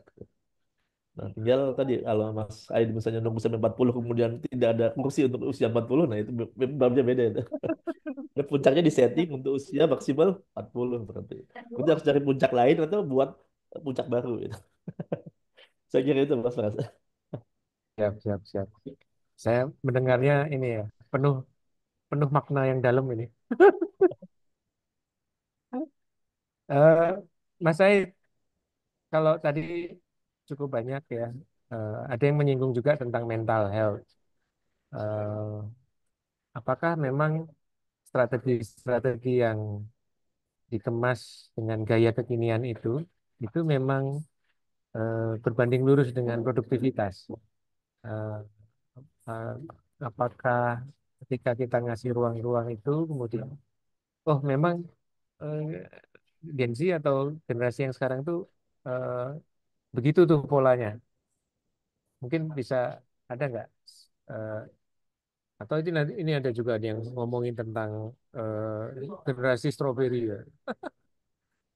Nah, kalau dalam konteks produktivitas sama dari sisi mental teman-teman, apa perspektif dari Mas Aid? Ya, eh ya mungkin menurut saya juga ketika kita ngomongin Gen Z itu kita juga eh, nggak bisa sepenuhnya mengeneralisir gitu ya. Kalau Gen Z Ya, nih A ya, gitu ya, ya, ya. atau B gitu karena memang justru yang menarik dari mereka itu adalah mereka itu hadir dan lahir dengan kondisi yang mungkin secara struktur tubuh, nutrisi dan lain sebagainya tuh bahkan jauh lebih baik dibandingkan kita bahkan gitu. Sehingga untuk beberapa kondisi ketika memang mereka ketemu dengan posisi dan pekerjaan yang menurut mereka itu adalah tempat dan pekerjaan yang pas gitu ya, itu akan lebih cepat, Mas. Sangat eksponensial apa namanya growth dan pertumbuhannya mereka gitu karena mereka punya daya tangkap dan daya belajar yang jauh melampaui kalau buat saya sih melampaui saya gitu ya kalau ngelihat nih apa teman-teman gitu ya, teman-teman ini gitu. Mereka daya tangkap dan daya belajar itu jauh lebih cepat ya. Tinggal tadi gimana kita menemukan tempat yang pas buat mereka nih, gitu ya. Karena tadi mereka itu apa punya concern tadi soal mental, punya apa namanya concern tentang apa tadi ada beberapa yang mungkin tadi eh, apa raise up soal mereka rapuh segala macam gitu ya. Tapi memang menurut saya juga nggak semuanya gitu ya. Tapi memang ada yang seperti itu benar gitu ya. Dan biasanya mereka kalau bahasanya Gen Z itu punya inner child gitu ya, punya luka masa lalu Hmm. gitu ya, punya bla bla apa Iya, iya. ibaratnya salah pengasuhan masa lalu yang kadang tuh kalau buat kita kita kan ini kayak dicari-cari aja nih bocah gitu ya. Kayak dicari-cari aja nih alasan gitu kan untuk mereka punya skills dan juga apa berlarut-larut ke dalam kesedihan atau kekecewaan gitu ya. Nah, cuma tadi kalau ngomongin konteks apa namanya kerja-kerja lapangan bener eh, apa dalam sebenarnya ada siasatnya sih. Mereka ini kan cukup self-centric gitu ya, cukup self-centric dan Hmm. sangat peduli sama eksistensialisme mereka gitu. Jadi eh, kalau kami, kalau misalkan Bapak Ibu sekalian, apa namanya, aware dengan ada yang namanya volunteer, relawan gesit, dan seterusnya gitu, yang kemudian kami kelola dalam ekosistem kami gitu ya.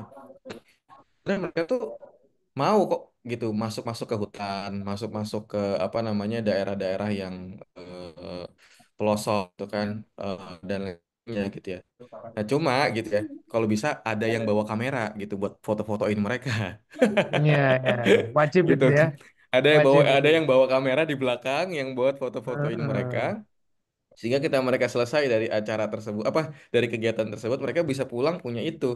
Dan itulah yang Punya mereka konten ya. mereka gunakan buat mereka sharing di sosial media mereka Hmm. dan seterusnya gitu ya. Karena sharing Kami buat pernah mereka itu sangat penting ya. Buat kita juga sekarang juga ngerasa, oh iya ini gitu. kalau bisa share apa yang kita bisa update Betul. status gitu, aduh senang sekali. Betul. Betul. Karena ada beberapa pengalaman kita tuh yang mereka tuh anaknya pejabat tertentu diantar ke dalam ke titik-titik penyaluran kita tuh pakai mobil mewah dengan ajudan gitu kan. Nah, itu kayak apa namanya menarik sekali gitu. Tapi ya mereka mau tuh apa namanya Yang bungkus-bungkusin penting mereka mau dan kita ya. bisa nunjukin itu kan ke Ya, ya, dunia ya, yang ya. filantropi ini. Gitu sih. Jadi entah mungkin nggak tahu kalau di apa konteks industri yang lain gitu ya, apakah bisa dikombin dengan hal-hal tadi ya mungkin bisa. Karena pengalaman itu yang mereka cari, experience yang mereka cari juga. Ya, ya, experience ya. Oke, rekan-rekan, em, ini sebagian besar sudah kita bahas ya pertanyaan-pertanyaannya. Ada yang mau open mic? Silakan untuk raise hand. Ini ada Mbak Rina Rahmawati. Eh, Monggo teman-teman yang masih menyala ini di pukul hampir 10 malam. Nah, nggak ada lagi yang mau ditanyain. Cukup ya. Ya, em, ki- kita menemukan banyak eh, apa keunikan-keunikan ya dalam dinamika kita mengelola lintas generasi di dunia kerja. Eh, masih masih menjadi suatu pembelajaran yang terus-menerus.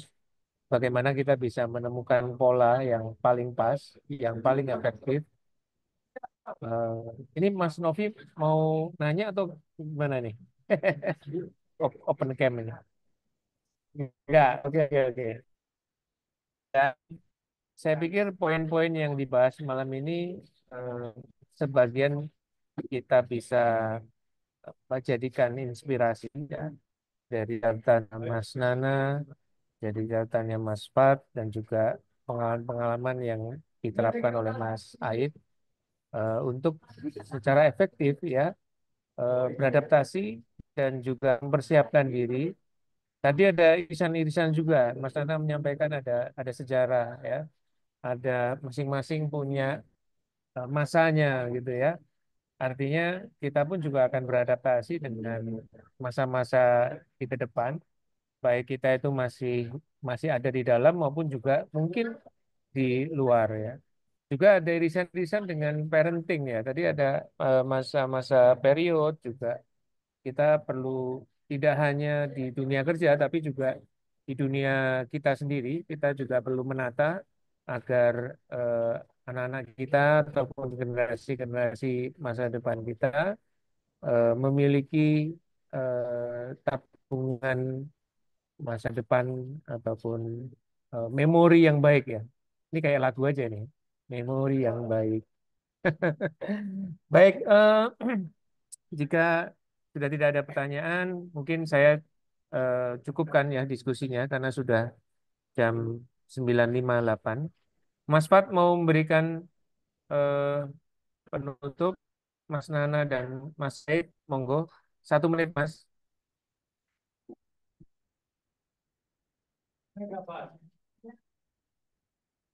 Ya, ini ada pertanyaan yang kayaknya tadi belum sempat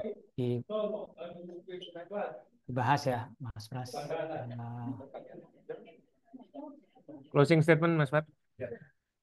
Oke, ya.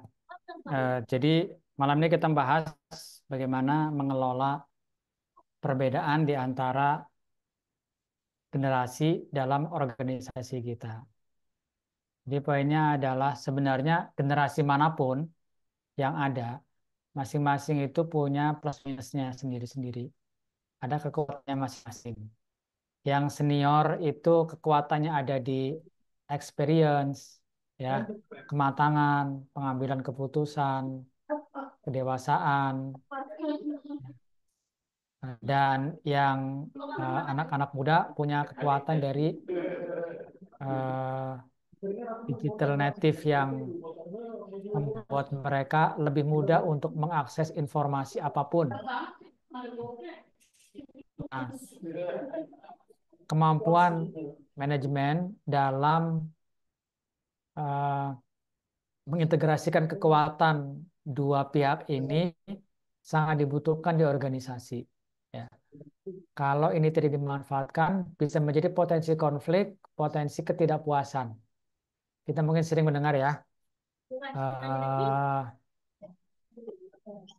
sebagian berita misalnya Gen Z baru 2 bulan sudah resign, baru sebulan udah resign. Tapi juga kita ngelihat di berita-berita, kita ngelihat survei di banyak perusahaan yang kemudian mereka memutuskan kontrak dengan anak-anak mudanya, ya, padahal baru 1 tahun 2 tahun, tapi nggak dilanjutin dengan alasan karena ada yang karena attitude-nya, ada yang karena produktivitas dan lain-lain. Artinya perbedaan ini bisa menjadi potensi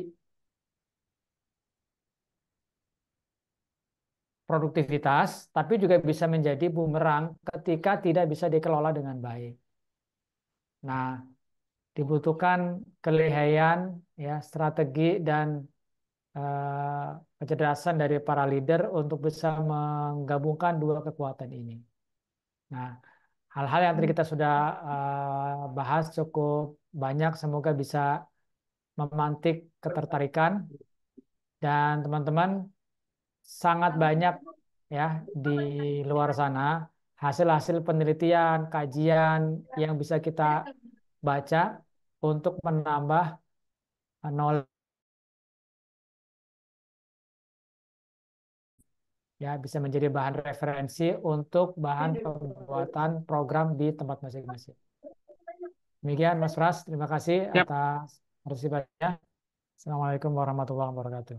Waalaikumsalam warahmatullahi wabarakatuh. Mas Nana. Baik, makasih Mas Pas dan EMJ atas kesempatannya.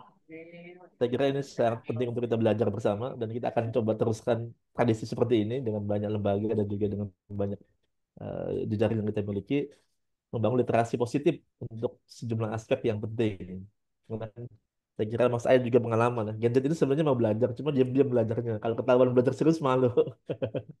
Saya kira cara yang paling asik untuk belajar di Gen Z itu adalah memang dengan sharing.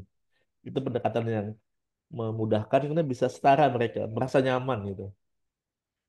Saya kira bahasan tentang Gen Z ini penting untuk kita dan saya berharap sih kita habis ini saya coba transkrip jadi buku nanti untuk kita bisa lebih awetkan dalam dokumen yang lebih panjang sehingga bisa dibaca oleh banyak orang dengan lebih leluasa berikan kesempatan masing-masing. Jadi saya kira substansi dari diskusi kita malam hari ini ada pada bagaimana kita memiliki peran mempermudah semua semua aktor yang ada di saat ini gitu. Ini kan aktor penting Gen X itu, karena dia masih belum punah. Sementara Gen Z dan milenial juga Alpha dan Beta juga muncul. Itu juga generasi masa depan kita gitu. Jadi proses transformasi ini harus kita kawal gitu. Nah, kita lah istilahnya itu para pemegang warisan zaman yang masih hidup, yang itu butuh berperan untuk menyelaraskan proses ini supaya alamiah dan damai gitu. Tidak tidak dengan cara-cara kekerasan dan juga dengan cara-cara yang sifatnya anorganik gitu. Karena kan kita harus akui bahwa tiga generasi itu kan di masa-masa lama kan di apa namanya diganti dengan cara-cara yang radikal, dengan cara-cara yang frontal gitu. Itu menyebabkan banyak tadi situasi ikutan yang tidak berdampak positif gitu. Nah, saya kira tugas kita teman-teman Bapak Ibu semua memastikan posisi kita hari ini mengawal proses generasi ke generasi bergantinya zaman dengan damai dan penuh dengan harmoni gitu supaya setiap orang bisa tumbuh dan juga bisa menunjukkan tadi Mas Aid bilang eksistensinya seperti apa ya dia harus kita kasih ruang gitu kasih kesempatan supaya dunia bisa mengakui mereka. Nah, tugas kita mengantarkan pada di mana situasi kita berakhir gitu. Jadi ibaratnya itu ada track untuk lari ya kita tidak harus jadi pelari cukuplah kita mengantarkan pada garis start dan kemudian generasi setelah kita yang akan lari. Seperti apa mereka akan melewati dunianya, tugas kita mengawal itu supaya bisa berjalan dengan baik. Saya kira itu tugas zaman, tugas kita semua untuk memastikan bahwa track itu aman, kemudian juga fair untuk semua yang tumbuh nanti, dan juga kemudian menjadi harapan bagi setiap orang di masa depan. Saya kira itu, Mas Fas dan Mas Mat, Ya, Mas Said, dan Bapak Ibu semua. Terima kasih. baik, makasih Mas Nana. Kata-kata hari ini dari Kang Aik. Ya, sebelumnya saya mau ngucapin terima kasih juga nih buat Mas Pras, Pak Nana, Pak Fatah yang saya malam ini jadi belajar banyak juga dan mendapatkan berbagai macam perspektif gitu ya dari Bapak Ibu semua. eh Tadi benar, maksudnya fakta yang tidak bisa kita ubah dan kalau menurut saya ini juga tugas tugas yang tertanam dan tanggung jawab yang ada di diri kita eh, dimanapun kelompok generasi kita ya. Pada akhirnya regenerasi itu niscaya gitu ya. Regenerasi itu niscaya dan buat semua aktor, baik itu yang Gen Z, Gen Y gitu kan, Gen X, boomer, bapak baby boomer, katakanlah gitu ya.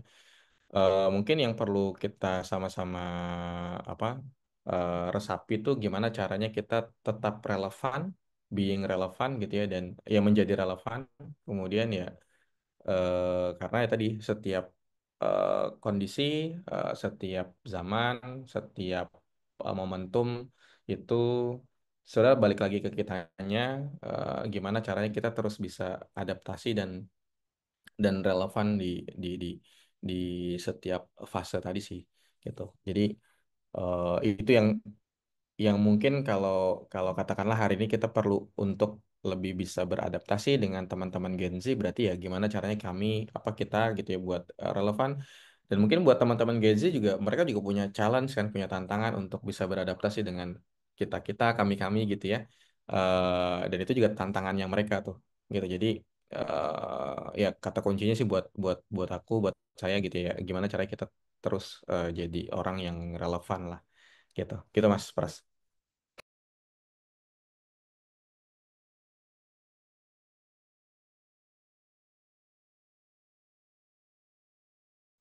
Baik, thank you Mas Said atas kata-kata hari ini dan ini menjadi penutup untuk diskusi kita malam hari ini. Terima kasih untuk rekan-rekan yang sudah menyimak sampai dengan pukul 10. Mudah-mudahan ini dan tetap menyala ini ya. Kayaknya malah nggak bisa tidur ini. Mas Nana, selamat menempuh perjalanan ya. Semoga keretanya Amin. lancar. Amin. Amin. Dan rekan-rekan sekalian, sampai jumpa di ngopi susu berikutnya dengan topik-topik yang lebih hangat. Mudah-mudahan kita akan bertemu. Kalau di Ramadan, kita akan berjumpa dengan pit stop Ramadan. Oh ya, jangan lupa ya, teman-teman yang masih on ini juga berkesempatan untuk mendapatkan hadiah. Nanti saya persilakan kepada Mbak Umay. Saya tutup. Wassalamualaikum warahmatullahi wabarakatuh. Terima kasih para narasumber. Waalaikumsalam Salam, warahmatullahi salam. Mas wabarakatuh. Fatah, Terima kasih. Mas Nana, Mas Mas Pras, Said. terima kasih. Mas Fat, Mas Aid, terima kasih. Ya, Saya kembalikan ke Mbak Umay. Oke, baik, terima kasih banyak Pak Pras. Baik Bapak Ibu semua, sebelum ditutup nih dan sebelum pengumuman, izin para pemateri kita foto bersama terlebih dahulu boleh? Oke. Mungkin Bapak Ibu yang tidak terkendala sinyal dan lain-lain boleh mengaktifkan kameranya. Kita foto bersama terlebih dahulu. Boleh silakan ke kamera Bapak Ibu semua. Saya hitung sampai 3. 1, 2, 3. Oke, baik.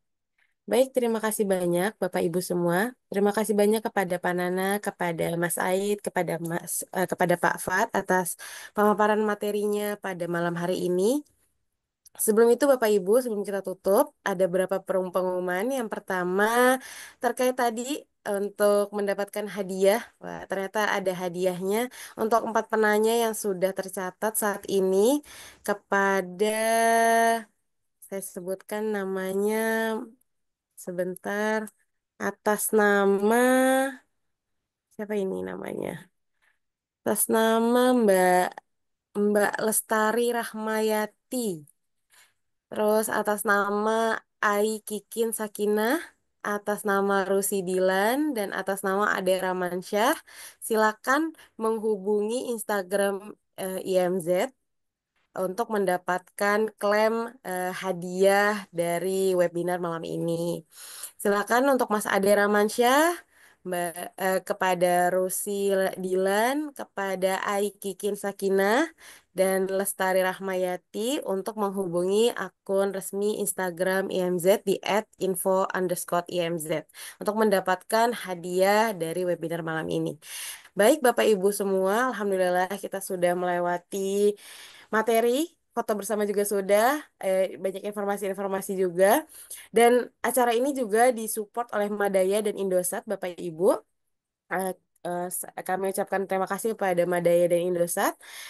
Baik Bapak Ibu, kita tutup Umay, kegiatan kita pada malam hari Mbak ini. Umay, Ya, Pak. Punten tadi ada pesan dari yang Indosat bisa disampaikan? Oke, sebentar, sebentar. Ya.